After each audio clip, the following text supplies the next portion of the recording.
इतिहास के आईने में अयोध्या की अहमियत क्या है, भगवान राम की वंशावली में कौन कौन था और सुप्रीम कोर्ट के आदेश पर 2002-2003 में एएसआई के खुदाई में कौन कौन से अवशेष मिले थे जो बाद में राम मंदिर पर सुप्रीम कोर्ट के फैसले का प्रमुख आधार बने। इन सब के बारे में अब लखनऊ विश्वविद्यालय के छात्रों को पढ़ाया जाएगा।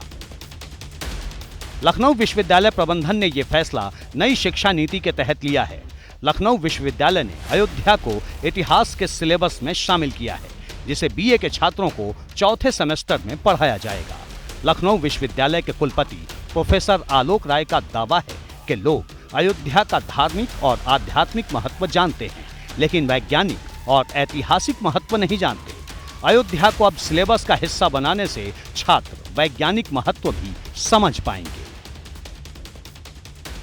आर्कियोलॉजिकल एक्सकेवेशन हम पढ़ाते हैं, उसमें एज ए इंस्टीट्यूशन ये हमारी जिम्मेदारी है कि हम जो भी कंटेम्प्रेरी चीज़ है, जो भी समीचीन है, जो भी जिसका कोई सिग्निफिकेंस है, जो नॉलेज को फर्दर करने के लिए और रिसर्च के लिए इम्पोर्टेंस रखता है, ऐसी सभी चीज़ को हम पढ़ाएं अपने बच्चों को। तो अयोध्या में जो एक्सकेवेशन है उसका जो भी कल्चरल सीक्वेंसिंग है, क्योंकि जब सभ्यता आई तो उसका एक कल्चरल सीक्वेंस विषय के लिहाज से भी बनाया गया।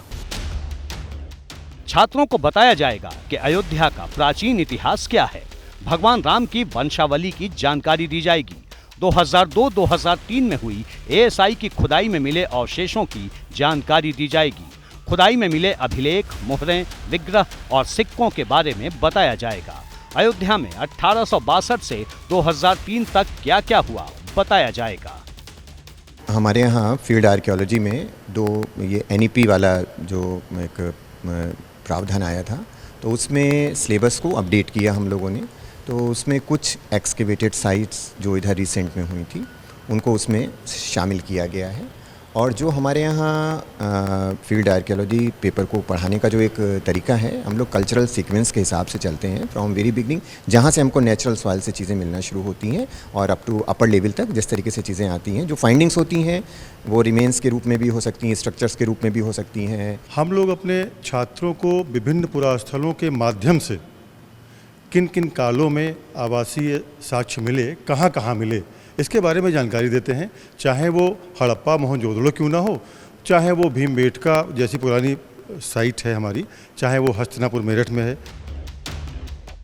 लखनऊ विश्वविद्यालय के प्रोफेसर और प्रबंधन का दावा है कि अयोध्या का इतिहास बेहद प्राचीन है। शहर को राजा मनु ने बसाया था। खुदाई में अलग अलग कालखंड की मूर्तियां, अभिलेख और सिक्के मिले हैं, जिनके बारे में छात्रों को जानना चाहिए। रामनगरी अयोध्या से जुड़े हुए जिन किस्से और कहानियों को अब तक आप दूसरों से सुनते आए, जिन किस्से कहानियों को अब तक धार्मिक किताबों में पढ़ते आए, उन्हें छात्र छात्राएं अब अपने सिलेबस में पढ़ पाएंगे। लखनऊ विश्वविद्यालय के एआईएच विभाग में इसकी पढ़ाई होगी, जिसे लेकर एक पूरा पेपर भी तैयार किया गया है। और इस पेपर में छात्र छात्राओं को प्रभु राम की नगरी अयोध्या के वैज्ञानिक इतिहास के बारे में बताया जाएगा और प्रभु श्री राम व उनकी वंशावली के बारे में भी जानकारी दी जाएगी।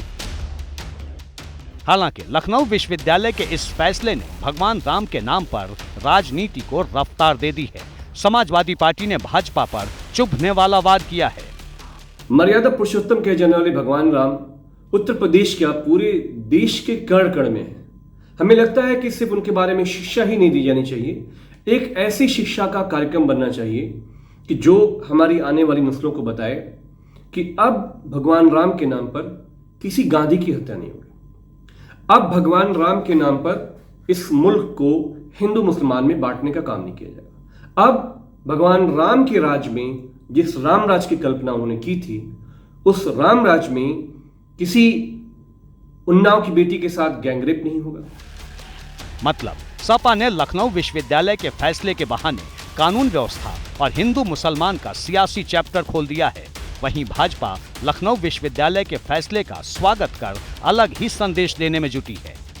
देखिए, अब भारत में राम और कृष्ण के बारे में नहीं पढ़ाया जाएगा तो दुनिया में कहाँ पढ़ाया जाएगा। आज पूरी दुनिया जो है राम और कृष्ण को लेकर के बड़े बड़े शोध संस्थान बना रही है, उनके बारे में जानना चाहती है। आज दुनिया के लोग आज आकर के जो है आप मथुरा और अयोध्या में हरे रामा हरे कृष्णा कर रहे हैं, तो जब भारत में नहीं पढ़ाया जाएगा तो दुनिया में कहाँ पढ़ाया जाएगा। साफ है कि छात्रों को अयोध्या का इतिहास पढ़ाने के फैसले पर भाजपा और सपा ने सियासत का नया पन्ना पलटना शुरू कर दिया है, जो संकेत है कि आने वाले वक्त में इस मुद्दे पर राजनीति और बड़ा आकार ले सकती है।